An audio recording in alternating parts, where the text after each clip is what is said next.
പുള്ളി ഇൻസ്റ്റാൾമെന്റ് കച്ചവടമായിരുന്നു പുള്ളിക്ക്. പുള്ളി അങ്ങനെ വന്നതാ. ഞങ്ങളുടെ അവിടെയൊക്കെ ഫൈബറിന്റെ ബക്കറ്റുമായിട്ട് വന്ന് അങ്ങനെ വന്നതാ. അങ്ങനെ വലിയ പരിചയമൊന്നും ഇല്ല. ഞങ്ങളുടെ വീട്ടിലും എല്ലാം അവിടെ ഉള്ളവരെല്ലാവരും ബക്കറ്റ് മേടിച്ചു. ഇൻസ്റ്റാൾമെന്റ് ആയിട്ട് മേടിക്കുമല്ലോ, അപ്പം എൻ്റെ വീട്ടിലും മേടിച്ചു. അങ്ങനെ കണ്ടിട്ടുള്ളതാ. പിന്നെ എങ്ങനെ അടുപ്പമൊന്നും എന്ന് പറയാനായിട്ടില്ല. പുള്ളിക്ക് എന്നെ ഇഷ്ടമാണെന്നും പറഞ്ഞ് എൻ്റെ പുറകെ നടക്കുമായിരുന്നു. അപ്പം അതിന് മുന്നേ അനീഷ്, എനിക്ക് 10-17 വയസ്സുള്ളപ്പം അനീഷ് എന്ന് പറയുന്ന പുള്ളിയായിട്ട് ഞാൻ സ്നേഹത്തിലായിരുന്നു. അന്നത്തെ കാലത്ത് ഫോണും അങ്ങനെയുള്ള പരിപാടികളും ഒന്നും ഇല്ലായിരുന്നു. പിന്നെ രണ്ടുപേർക്കും ഇഷ്ടമായിരുന്നു. ഈ പുള്ളി ഇൻസ്റ്റാൾമെന്റ് കച്ചവടമായിട്ട് വന്നു, എന്നെ കണ്ട് ഇഷ്ടമാണെന്നൊക്കെ പറഞ്ഞു. അങ്ങനെ ആയിട്ട് പുള്ളി അങ്ങ് പോയി. അത് കഴിഞ്ഞിട്ട് പിന്നെ ഒരു പ്രാവശ്യം ഞങ്ങളുടെ വീട്ടിൽ ആരും ഇല്ലാത്തപ്പോഴത്തേന് ഈ പുള്ളി എല്ലാ ഞായറാഴ്ചയും പിരിവിന് വരും. ഞങ്ങൾ വീട്ടുകാരൊക്കെ ആകുമ്പോൾ ഞായറാഴ്ച ആകുമ്പോൾ അയൽക്കൂട്ടം അങ്ങനെയുള്ള ഓരോരോ കാര്യങ്ങളുണ്ട്. അങ്ങനെ ആകുമ്പോൾ എല്ലാവരും അയൽക്കൂട്ടത്തിനും ഒക്കെ അമ്മയൊക്കെ പോകുന്നതാണ്. ചേച്ചിയും പോവും, പ്രാർത്ഥനയ്ക്കൊക്കെ പോവും, ഞാനും പോകുന്നതാണ്. അങ്ങനെ ഒരു ദിവസം ഞാൻ മാത്രം ഉള്ളപ്പം ഇയാൾ ഞങ്ങളുടെ വീട്ടിൽ കയറി എന്നെ അതിക്രമിച്ച് പിടിച്ചതാണ്. വീട്ടിൽ അകത്ത് കയറി പിടിച്ചതാണ്. അത് ഞാൻ കിടന്ന് കാർ കൂവപ്പോൾ ഇയാൾ വായൊക്കെ പൊത്തി. അപ്പോഴത്തേക്കിന് എൻ്റെ ചേടത്തിയൊക്കെ വരുവോ അവർ കാണുകയും ചെയ്തു. അവരോർത്ത് എല്ലാം കഴിഞ്ഞു പോയെന്നാണ്. ഞാൻ അവരോട് ആകുന്ന പറഞ്ഞു, ഒന്നും കഴിഞ്ഞിട്ടൊന്നുമില്ല എന്ന്. ആകുന്ന എൻ്റെ ചേടത്തിയോടും എല്ലാം പറഞ്ഞു. അപ്പോൾ ആ നാട്ടിലെല്ലാം അറിഞ്ഞു. അതിന് മുന്നേ ഇയാൾ എല്ലാവരോടും പറഞ്ഞു കഴിഞ്ഞു. കാരണം ഞാൻ ആ പെണ്ണിനെ കെട്ടാൻ പോവാന്ന് പറഞ്ഞു. എന്നിട്ട് ഈ പുള്ളി അങ്ങ് പോയി കഴിഞ്ഞിട്ട് ആൾക്കാരെല്ലാം നോക്കിയപ്പോൾ ഈ പുള്ളിനെ കാണുന്നില്ല. എന്നിട്ട് എൻ്റെ അച്ഛനും അമ്മയും അവരെല്ലാം ഓർത്തെന്ന്. ഞാൻ പറഞ്ഞു ഒന്നും അങ്ങനെ സംഭവിച്ചിട്ടില്ല, പുള്ളി എന്നെ കയറി പിടിച്ചതേ ഉള്ളൂ, എൻ്റെ സമപ്രായം ഒന്നും അല്ലെന്ന് പറഞ്ഞു. ആൾക്കാരെല്ലാം കണ്ടിട്ട് പുള്ളി അങ്ങ് പോയി. പുള്ളി അന്ന് ഇൻസ്റ്റാൾമെൻറ്റ് പരിപാടിയാണ്. പുള്ളിക്ക് അഞ്ജലി ഹോട്ടൽ എന്ന് പറയുന്നത് ഇവിടെ കോട്ടയത്ത് എങ്ങാണ്ട് ഒരു ഹോട്ടലിൽ പുള്ളി ജോലിയാണ്. ഞാൻ വിളിച്ചത് അങ്ങനെ ഒരു സംഭവം ഇഷ്ടമാണെന്ന് പറഞ്ഞ് പിന്നെ അങ്ങ് വിളിയായിരുന്നു. പിന്നെ ഇവള് പാചകമ്പനി പോയിട്ട് വൈകിട്ട് 6 മണിയാകുമ്പോൾ ജംഗ്ഷനിൽ വന്നിറങ്ങും. 100-150 പേർക്ക് ഡെയിലി ഫോൺ ചെയ്യും.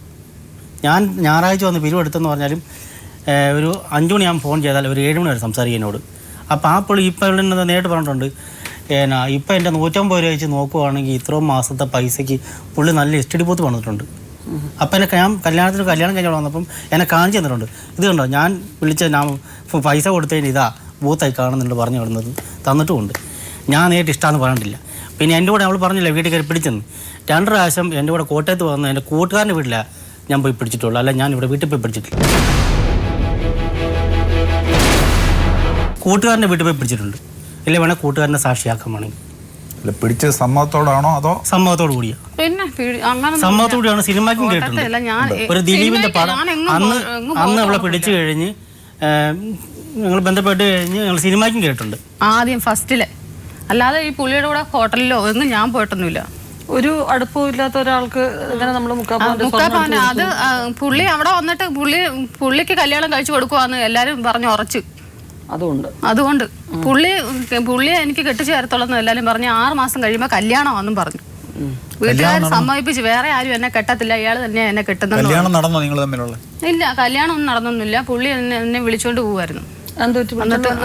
ആ സാഹചര്യം പിന്നെ വീട്ടിൽ സാമ്പത്തികം ഇല്ല, അത് തന്നെ സാഹചര്യം. അപ്പൊ അങ്ങനായി പുള്ളി എന്നെ വന്ന് വിളിച്ചു.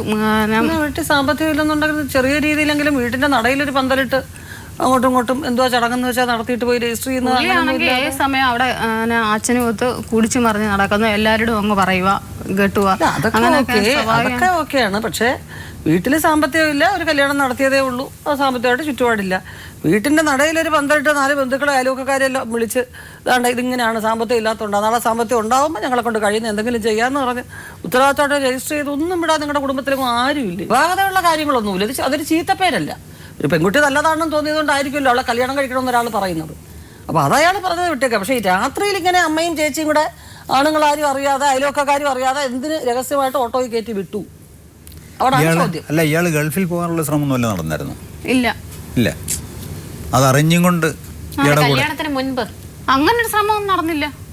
പിന്നെ ഒതളങ്ങരച്ച് കുടിക്കുമെന്നും പറഞ്ഞ് ഞാനോ അങ്ങനെ എനിക്ക് അങ്ങനെ ഈ പുള്ളിയോടെ വന്നു കഴിഞ്ഞിട്ട് അങ്ങനെയുള്ള സാഹചര്യങ്ങളൊക്കെ വന്നിട്ടുള്ളൂ. അതിന് മുന്നേ നിങ്ങളുടെ വീട്ടിൽ നിങ്ങളുടെ അമ്മയും ചേട്ടത്തി ഇറക്കി ഈ പുള്ളി അതുകൊണൊക്കെ അവിടെ എല്ലാം പറഞ്ഞു വരുത്തിയിരിക്കുന്നു. അത് പിന്നെ പറഞ്ഞു വരുത്തിയ കഥയെ വിട്ടേക്കൂ. രാത്രി വിളിച്ചിട്ട് 6 മാസം വെയിറ്റ് ചെയ്യ്, കല്യാണം കഴിക്കാം, പ്രായപൂർത്തി ആവട്ടെ എന്ന് പറഞ്ഞൊരു വീട്ടിനകത്തുനിന്ന് ആങ്ങളെയും ആണുങ്ങളും ആരും അറിയാതെ അമ്മയും ചേട്ടത്തെയും കൂടെ ഇറക്കി വിടാനുണ്ടായ സാഹചര്യം എന്താണെന്നാ ചോദിച്ചത്. അത് തന്നെയാ. അല്ലാതെ ഈ പുള്ളി കയറി ഇറങ്ങി നടക്കുന്ന കണ്ട് അവർക്ക് തന്നെ ഒരു ഇത് എന്തോ കയറി ഇറങ്ങി നടക്കുന്നു. നിങ്ങളുടെ വീട്ടിലങ്ങനെ പൈസ പിരിക്കാൻ വരുന്നു, പെണ്ണ് ഉറപ്പിച്ച ഒരു വീടായതുകൊണ്ട് ചിലപ്പം കൂടുതൽ സ്വാതന്ത്ര്യമായിട്ട് സംസാരിച്ചു വന്നിരിക്കും. വേറെന്താണ് അവിടെ സംഭവിച്ചത്? ഇറക്കി വിടാനുള്ള സാഹചര്യം എന്തായിരുന്നു? സുനിതയെ ഒഴിവാക്കണമെന്ന് വീട്ടുകാർ കരുതി കാണും. അവരുടെ അന്തസ്സിനും ആഭിജാതത്തിനും കോട്ടം പട്ടത്ത രീതിയിൽ. എന്നാലും ഒരു വീട്ടിൽ അങ്ങനെ ചെയ്യുമോ സാർ? രാത്രി വിളിച്ചിട്ട് ഓട്ടോ വിളിച്ചിട്ട് കല്യാണം നടത്താതെ കൂടെ ഇറങ്ങി പൊക്കോ എന്ന് പറയുന്നത് അതൊരു പ്രത്യേക സാഹചര്യത്തിലല്ലാതെ എന്ത് ഗതികേടുള്ള ഒരു വീടും ചെയ്യുമെന്ന് എനിക്ക് തോന്നുന്നില്ല. അതാ നമുക്ക് വിശ്വസിക്കാൻ പറ്റുന്ന അതിനകത്ത് ആ പറയുന്നതിനകത്തൊരു ഒരു വിശ്വസനീയമായ ഒരു സംഗതിയേ ഇല്ല. എത്ര നാൾ താമസിച്ചു? രാത്രി വിളിച്ചോണ്ട് പോയിട്ട് എവിടാ പോയത്? ഇയാളുടെ വീട്ടിലോട്ടായിരുന്നു? അല്ല, ആദ്യം പോയത് ഇയാടെ പെങ്ങളുടെ വീട്ടിലോട്ടാണ് പോയത്. അവിടെ എത്ര നാൾ താമസിച്ചു?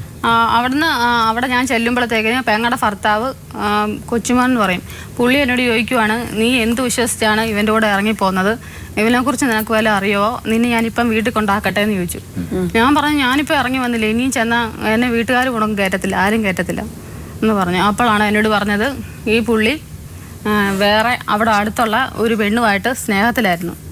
എന്നിട്ട് ആ പെണ്ണിനെ പലയിടത്തും ഹോട്ടലിലും അവിടെ ഇവിടെയെല്ലാം കൊണ്ട് നടന്നിട്ട് കാര്യം കഴിഞ്ഞിട്ട് ഉപേക്ഷിച്ചതാണ് ആ പെണ്ണിനെ. ആരാ പറഞ്ഞത്? അദ്ദേഹത്തിന്റെ പെങ്ങളുടെ ഭർത്താവ്. പെങ്ങളുടെ ഭർത്താവ് തന്നെ പറഞ്ഞത്. നല്ല പെങ്ങളും നല്ല ഭർത്താവ്.